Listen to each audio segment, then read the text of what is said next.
하나님의 말씀입니다. 할렐루야.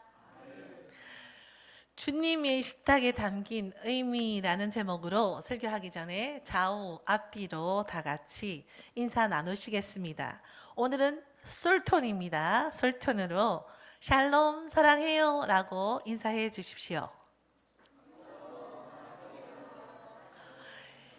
네, 이왕이면 가슴에 있는 하트도 좀 표시하면서 샬롬 사랑해요 네, 해주시면 되겠습니다. 네, 그리고 지금 우리와 함께 계신 성삼위일체 하나님께도 사랑을 고백하겠습니다. 하나님 사랑해요. 크게 합니다. 시작. 하나님 사랑해요. 예, 우리 하나님께서 아주 우리 사랑을 받으시는 줄 믿습니다. 서로 사랑하는 것을 고백하면 참 보기 좋은 것 같아요. 우리끼리는 조금 머쓱하고 약간 쑥스럽지만 하나님께서는 그 모습조차 기여하실 것 같습니다. 오늘도 주님은 우리 교회 성도님들, 우리 교회에 오신 적이 있거나 아니면 우리 교회에 속한 모든 지체들, 그리고 우리 교회 성도님들과 연관된 분들, 그리고 안 믿는 모든 분들, 저 복력당의 동포까지도 심히 사랑하시는 줄 믿습니다. 아멘. 저는 포항에 오기 전에 포항을 아주 동경했습니다. 왜냐고요? 바다가 있기 때문입니다. 저 푸르른 바다, 바라보기만 해도 뭉클하고 뭔가가 애틋하고 가슴이 툭 뚫리는 것이 시원해졌습니다. 그래서 포항에 계시는 분들이 참 부러웠습니다. 마구마구 여러분들을 부러워했습니다. 그런데요, 막상 포항에 오게 되니까 집에서 10분만 걸어가면 바다거든요. 그런데 이 바다를 가기가 너무나 힘듭니다. 왜입니까? 제게는 일이 더 중요하고 또 제 삶이 더 중요하기 때문입니다. 그래서 여유를 좀 가지고 싶은데 좀처럼 여유가 생기지 않습니다. 모임이나 혹은 서울에서 멀리서 오시는 손님들이 오면 가끔 나가는 것이 바다인 것 같습니다. 그런데요, 바다에 적을 두고 사시는 분들은 절대 그럴 수가 없습니다. 바다에 계신 분들, 바다를 사랑하시는 분들, 바다 때문에 먹고 사시는 분들, 그물질을 해서 바다의 젖줄에서 생명을 끌어올리고 이어가고 다른 이들의 삶의 양식을 제공하고 보람과 긍지도 바다에서 찾습니다.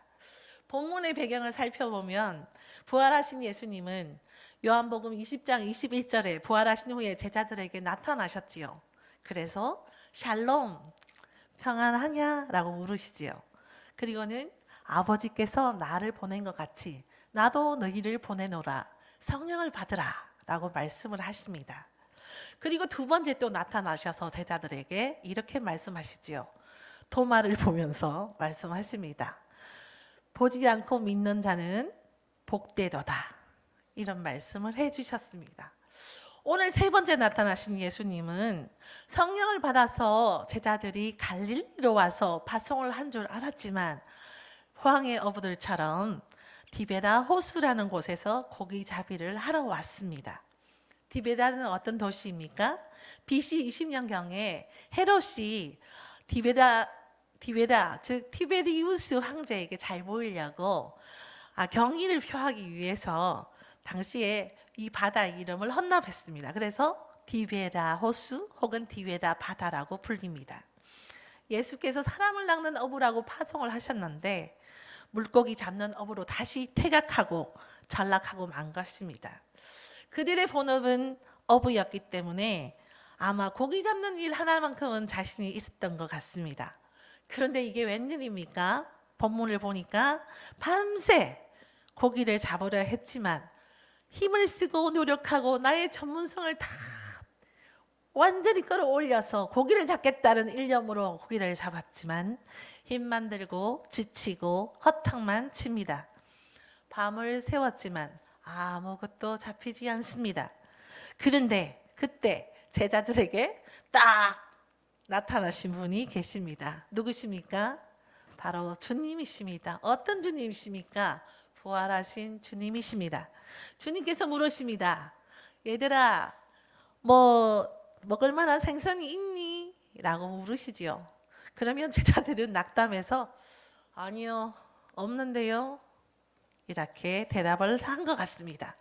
그런데 배 오른편에 한번 거물을 내려봐 라고 이야기를 하시니까 그냥 툭 내렸어요. 아니 뭐 그래 뭐 믿거나 말거나 하면서 내렸는데 이게 웬일입니까? 예, 정말 큰 물고기, 베드로의 물고기 여러분 한번 인터넷에 찾아보십시오. 제가 찾아드리고 싶어요. 아마 하여튼 아주 큰 종인 거예요. 큰 종. 153마리나 잡혔습니다. 그리고 어떻게 됐습니까? 주님이신 것입니다. 그래서 주님께로 가봤습니다. 주님이 배 오른편에 거물을 던지라 하고 던졌더니 153마리가 잡히고 그때서야 사랑하는 제자 요한이 주님이시다라고 하니까 베드로는 풍덩 뛰어들어서 빨리 주님한테 가겠다고 하고 가고 또 제자들은 또 작은 배를 타고 주님께로 옵니다. 주님께로 왔더니 주님께서 아침 식사를 준비해 두신 겁니다. 주님의 식탁에 담긴 의미를 생각하면서 성령께서 주시는 말씀 속에 들어가 은혜 안에 거하시는 저와 우리 모두가 되시기를 기도합니다. 주님이 주신 식탁, 제자들을 위해서 무엇을 차려두셨으며 그 의미는 과연 무엇인지 다 같이 구절을 읽겠습니다. 구절을 한번 올려주세요. 시작. 육지에 올라보니 숯불이 있는데 그 위에 생선이 놓였고 떡도 있더라. 주님의 첫 번째 식탁의 의미는 바로 초청받는 자들의 자격입니다. 육지에 올라오니 주님이 준비하신 숯불도 있고 떡도 있고 생선도 있습니다. 낚시하면서 배 위에서 여러분 한 번씩 드셔보셨을 겁니다. 뭐죠? 라면 국물입니다. 이 라면 국물 라면 한 젓가락만 먹어도 굉장히 허기를 달래고 속이 다 시원하고 세상에 천상의 맛이 이런 게 없습니다. 그런데 이렇게 밤새도록 고기를 잡고 와 보니까 이 허기지고 힘들 때 맡게 되는 불과 식사의 냄새는 정말 따뜻한 위로가 되고 회복이 되는지 여러분은 정말 잘 아실 것입니다. 하지만 제자들은 십자가를 따른 요한을 제외하고는 이 식탁을 받을 자격이 전혀 없습니다. 주님이 십자가에서 고난을 받아 죽으실 때 제자들은 행여나 자기에게 해가 될까 봐 뿔뿔이 흩어졌고 저만 살겠다고 도망갔고 문을 걸어 잠그고 절대 나는 들키지 않겠다고 했던 배신자들입니다. 주님은 그 배신한 제자들을 위해서 친히 아침 식사를 준비해 주셨습니다. 주님의 식탁을 먹을 자격도 없는 제자들이고 또 제자들의 손으로는 이러한 식탁을 준비할 여력도 없었습니다. 밤새 아무것도 잡지 못했는데 오른편에 그물을 던지라 하니까 던져서 고기를 겨우 잡아왔으니까 전혀 식탁을 준비할 시간도 없었습니다. 무엇보다 부활하신 주님은 두 번이나 제자들에게 나타나셔서 성령을 받고 사람 낳는 어부가 되라고 하셨는데 아직도 정신 못 차리고 우왕좌왕하며 이런 상황에서 주님은 이들에게 딱 맞고 필요한 식탁을 준비해 주셨습니다. 왜입니까? 배신했지만 주님을 의지해 다시 헤엄치고 배를 끌고 주님께 왔기 때문입니다. 배신해도 주님은 받아주신다는 믿음 때문입니다. 주님께 가기만 하면 넉넉한 마음으로 품어주시고 사랑해주시고 책망하지 않으신다는 믿음 때문입니다. 책망해도 달게 받겠다는 각오 때문입니다. 제자들은 주님이 계신 것과 안 계신 것의 차이를 뼈저리게 느끼며 절실히 체험했기 때문입니다. 십자가에서 돌아가신 주님, 말씀대로 부활하셨고 말씀대로 성취하시는 분이심을 보고 알고 믿게 되었기 때문입니다. 실제 주님은 식탁에 초대된 자격 없는 제자들을 용서하시고 품어주셨습니다.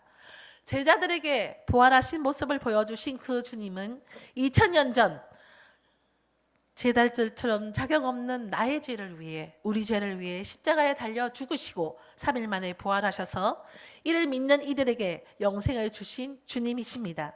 그래서 지금도 우리는 제자들처럼 자격 없지만 지금도 살아계신 하나님이신 예수님을 믿음으로 여기 나와 예배를 드리고 있는 것입니다. 주님의 식탁의 의미 둘째는 숯불입니다. 요한은 주님이시라 하고 그 소리를 가장 먼저 제자들 중에서 베드로에게 한 것 같아요. 그러니까 베드로가 풍덩 뛰어들었죠. 그리고 주님께로 가장 먼저 온 베드로는 어떤 생각을 했을까요? 주님이 피워두신 숯불에서 어떤 마음이 들었을까요? 잡히신 예수님을 걱정하면서 상황을 지켜보던 베드로는 대제사장 가야바의 집까지 예수님을 따라갔습니다.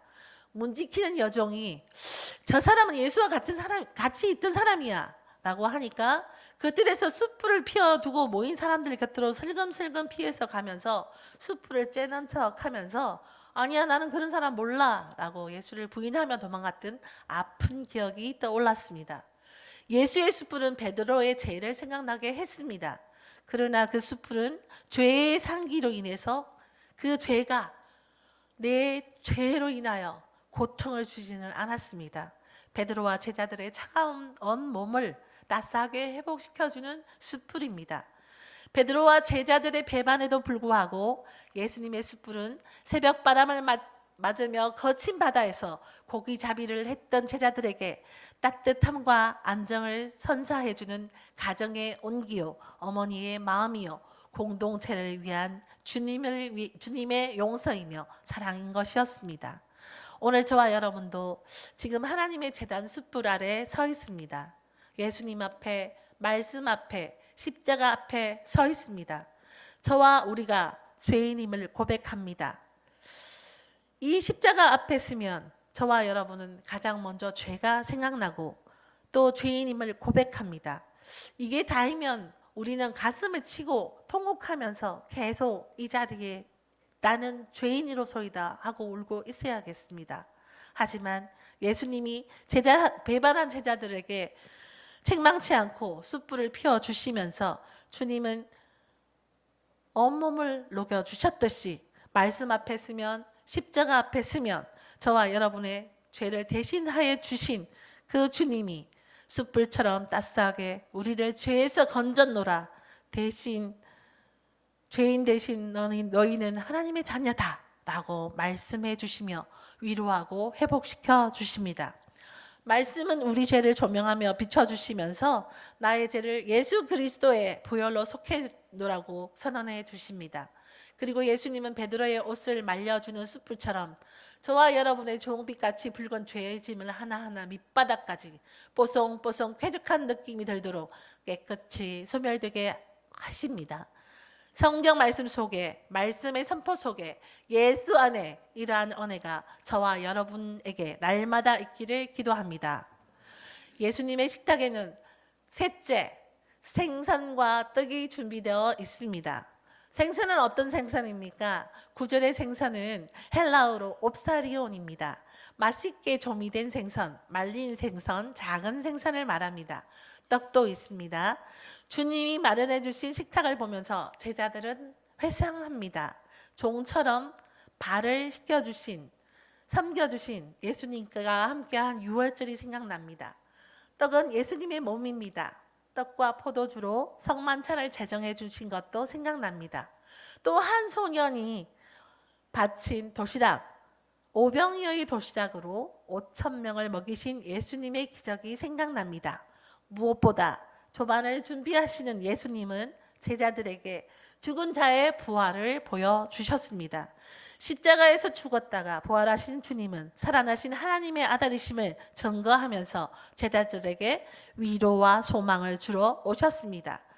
예수님께서 마련한 식탁은 소박하지만 필요 충분 조건을 다 갖춘 식탁이었습니다.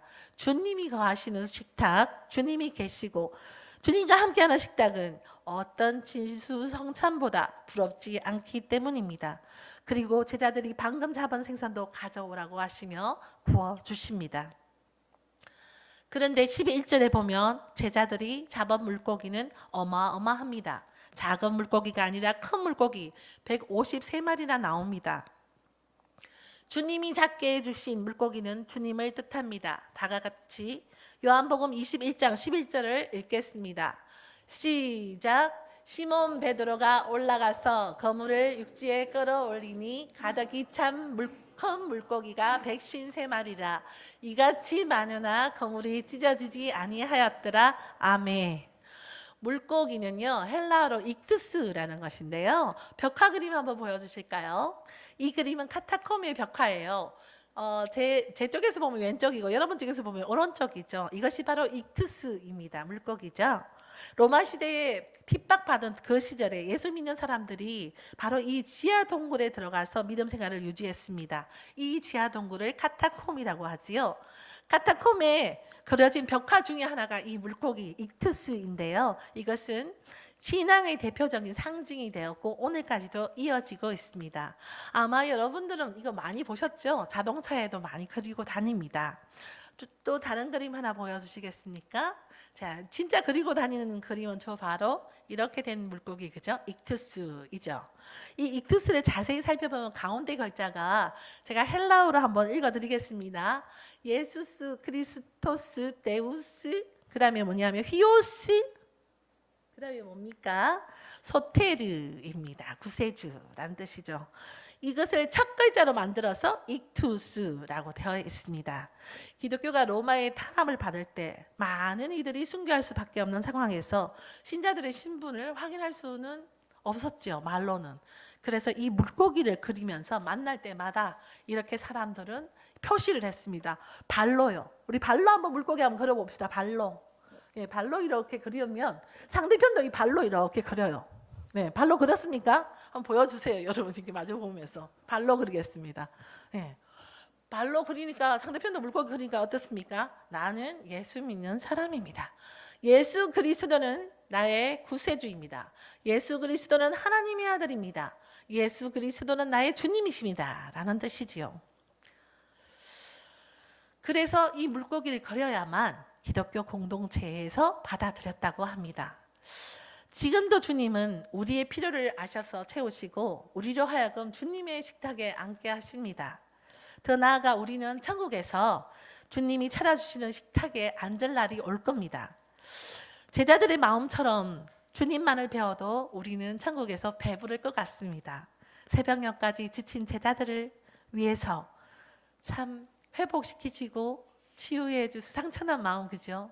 너무나 주님을 배반할 때 그 마음을 어루만지시고 상처난 마음을 위로해 주셨듯이 우리도 하늘나라 갔을 때 저희의 흐르는 눈물을 닦아주시고 세상에서 지친 저희를 위로하시고 회복시켜 주시면서 하나님 나라의 식탁을 예비해 주실 것입니다. 그런데 하늘나라 갈 때까지 식탁이 오면 안 됩니다. 왜요? 하나님 나라는 벌써 왔습니다. 예수님이 이 땅에 오셨거든요. 아직 완성되지는 않았습니다. 그렇기 때문에 우리는 무엇을 해야 됩니까? 이웃을 위해 하나님의 식탁을 준비해야 합니다. 그들에게도 우리가 먹는 하나님 나라의 식탁을 제공해 주어야 합니다. 2000년 전 참으로 제자들만 주님의 부활을 경험한 게 아닙니다. 우리도 주님의 부활을 경험했습니다. 우리의 부활 신앙은 보지 않고도 복되다고 하는 그러한 부활 신앙입니다. 주님의 부활을 경험한 우리도 21세기 주님의 제자입니다. 주위에 뜨는 사람들을 위해서 숯불과 배고픈 사람들을 위해서 떡을, 물고기를 준비해서 주님의 식탁에 초대합시다. 누군가를 위해 식탁을 준비하고 함께 앉는 것을 주님께서는 기뻐하십니다. 이왕이면 주위에 아픔과 슬픔을 당하거나 물질이 없어서 힘들어하는 분을 초대해 봅시다. 그들에게 힘이 되어주고 위로가 되어줍시다. 아무것도 할 수 없는 무기력을 가진 그분들에게 참으로 제자들은 어떻게 했습니까? 주님께서 찾아오셨듯이 또 제자들은 주님의 힘을 얻고 이제 순교하겠노라고, 이제는 예수님을 위해 살겠노라고 참으로 파송되었고, 고기 잡는 어부가 아니라 사람 낚는 그런 어부가 되었습니다. 우리 역시도 그런 사명자로 주님께서는 세우셨습니다. 그런 사명자가 되기를 주님은 오늘 우리에게 요구하고 계십니다. 우리 교회로 주일날 바로 데려고 오셔도 괜찮습니다. 네, 우리 교회는 주일 오후 예배 전에 맛있는 식탁 예배가 늘 준비되어 있습니다.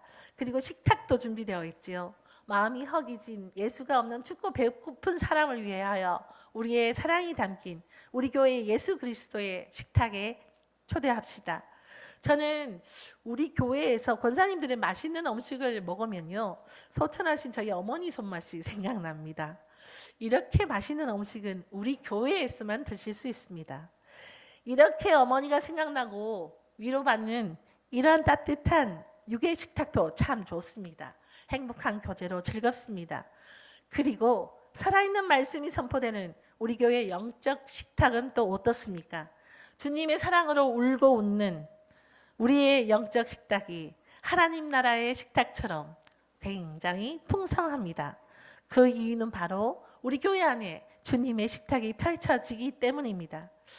이런 행복한 식사 자리에 주님께서 초청하시는 식탁에 오면 배고프고 지친 마음이 쉼을 얻고 우리의 삶은 풍성해집니다.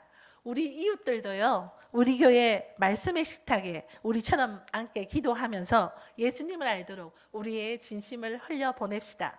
이것이 디베라 호수 물고기를 잡으러 간 제자들에게 나타나서 식탁을 베풀어 주신 부활하신 주님의 뜻이며, 지금도 살아계셔서 우리에게 은혜의 식탁을 베풀어 주시는 삼위일체 하나님의 지상 명령이 아닐까요? 기도하겠습니다.